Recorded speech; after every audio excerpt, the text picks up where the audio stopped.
Bonjour à tous. Nous continuons aujourd'hui dans notre quête de la compréhension des Écritures. Il y a environ 2 semaines, on avait mis Jésus au centre de notre lecture. Si vous voulez en savoir plus, allez voir la vidéo YouTube Jésus le centre. Nous allons voir un deuxième élément important pour la méthode de la compréhension des Écritures. On serait tenté de croire que les auteurs du Nouveau Testament citaient les Écritures hors du contexte, pour faire dire au texte ce qu'il ne dit pas. Le Nouveau Testament tient généralement compte du contexte du texte d'origine. Nous allons dans un exemple voir combien le contexte est central pour Dieu. Prenons par exemple le récit de la tentation de Jésus en Matthieu 4, 1 à 11. Voici ce que dit le texte d'après la Nouvelle Bible seconde. Alors Jésus fut emmené par l'Esprit au désert pour être mis à l'épreuve par le diable. Après avoir jeûné 40 jours et 40 nuits, il eut faim.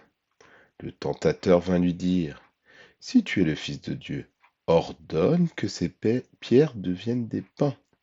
Il répondit, Il est écrit, L'être humain ne vivra pas de pain seulement, mais de toute parole qui sort de la bouche de Dieu. Le diable l'emmena dans la ville sainte, le plaça sur le haut du temple et lui dit, Si tu es le Fils de Dieu, jette-toi d'en bas, car il est écrit, Il donnera à ses anges des ordres à ton sujet, et ils te porteront sur leurs mains, de peur que ton pied ne heurte une pierre. Jésus lui dit, Il est aussi écrit, Tu ne provoqueras pas le Seigneur ton Dieu. Le diable l'emmena encore sur une montagne très haute, lui montra tous les royaumes du monde et leur gloire. Et il lui dit, Je te donnerai tout cela si tu tombes à mes pieds pour te prosterner devant moi. Jésus lui dit, Va-t'en, Satan, car il est écrit, c'est devant le Seigneur ton Dieu que tu te prosterneras, et c'est à lui seul que tu rendras culte. Alors le diable le laissa, et des anges vinrent le servir. Ce passage comprend 4 citations scripturaires. Un texte scripturaire correspond à un passage qui appartient aux Saintes Écritures. 3 citations par Jésus en réponse au tentateur et une par le diable pour tenter Jésus. L'utilisation de la parole est au cœur de ce passage, puisque d'un côté nous voyons le diable qui utilise l'Écriture pour tenter Jésus, et de l'autre côté Jésus résiste au tentateur ou au diable en utilisant là aussi l'Écriture.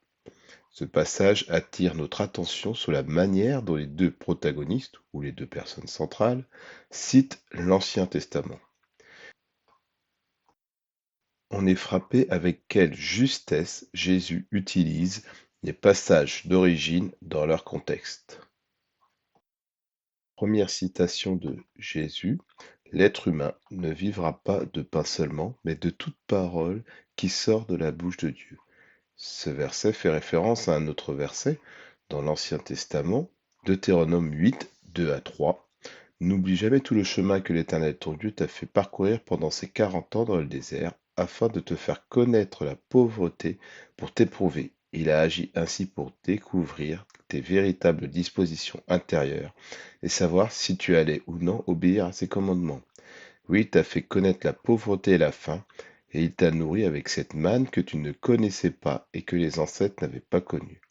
De cette manière, il voulait apprendre que l'homme ne vit pas seulement de pain, mais aussi de toute parole prononcée par l'Éternel. Dans le contexte du Deutéronome, l'affirmation l'homme ne vivra pas de pain seulement est mise en rapport avec le temps de mise à l'épreuve expérimenté par le peuple dans le désert. Dieu a fait souffrir son peuple de la faim pour qu'il comprenne qu'il doit avant tout vivre de tout ce qui sort de sa bouche. La citation est donc tout à fait pertinente dans le contexte de Jésus aussi, qui a faim après 40 jours de jeûne dans le désert et qui s'appuie aussi sur Dieu. La deuxième citation, Tu ne provoqueras pas le Seigneur ton Dieu, fait référence aussi à l'Ancien Testament dans Exode 17 de 1 à 7. Le peuple est dans le désert et il a soif. Il met là une certaine pression à Moïse pour qu'il fasse en sorte que Dieu puisse leur donner de quoi boire. Le contexte de Exode est donc très proche de celui de Jésus. Il s'agit de ne pas mettre Dieu à l'épreuve en demandant un miracle pour satisfaire son propre besoin. La troisième citation de Jésus, Matthieu 4,10, c'est le Seigneur ton Dieu que tu adoreras et c'est lui seul que tu serviras. Fait aussi référence à l'Ancien Testament dans Deutéronome 6,13. C'est le Seigneur ton Dieu que tu craindras, c'est lui que tu serviras. La citation des évangiles traduit le verbe hébreu correspondant à craindre par le verbe grec correspondant à adorer. La traduction n'est pas littérale, mais est tout à fait légitime lorsqu'on lit le texte dans son contexte d'origine. Craindre le Seigneur signifie ici adorer ou le révérer. Le texte de Matthieu précise que c'est le seul que l'on doit servir. Cet ajout précise le sens de la phrase dans le contexte de Deutéronome qui insiste sur l'importance de rendre un culte au seul Seigneur et de ne pas se tourner vers d'autres dieux. Le texte dans Matthieu propose une variante, mais traduit très bien le sens du passage d'origine lu dans son contexte. Cela montre aussi que ce ne sont pas les mots de la Bible qui comptent, mais bien le sens et le message véhiculé par ces mots dans le contexte. Qu'en est-il de la citation utilisée par Satan? Il donnera des ordres à ses anges à ton sujet, et ils te porteront sur leurs mains, de peur que ton pied ne heurte une pierre. Cela fait référence à Psaume 91 de 11 à 12. Car il donnera des ordres à tes anges à ton sujet pour te garder dans toutes tes voies. Ils te porteront sur leurs mains de peur que ton pied ne heurte une pierre. On voit que le diable connaît l'écriture mot pour mot, mais il la cite d'une manière qui lui permet de lui faire dire ce qu'il arrange. Ce récit montre bien l'importance donnée au contexte d'un texte. Jésus ne cite pas l'écriture hors contexte, mais le diable le fait. La force de Jésus dans la tentation ne réside pas de la connaissance des versets bibliques appris par cœur, mais dans la connaissance de ces versets dans leur contexte. Jésus interprète le texte dans son contexte. Si cela est valable pour Jésus, cela est encore plus nécessaire pour nous. La prise en compte du contexte immédiat d'un verset biblique permet de ne pas lui faire dire ce qu'il ne dit pas.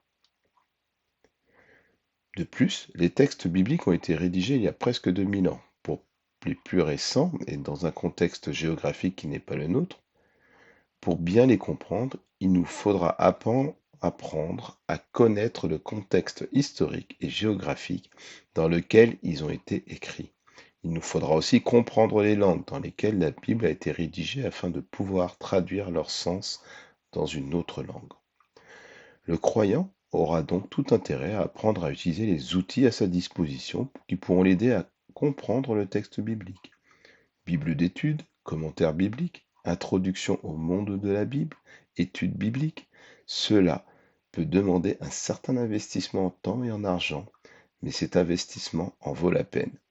Il permettra de fonder sa vie et sa foi sur une base certaine et solide et de ne pas se laisser balloter par tous les vents de doctrine au fil de la navigation parfois que l'on fait sur Internet.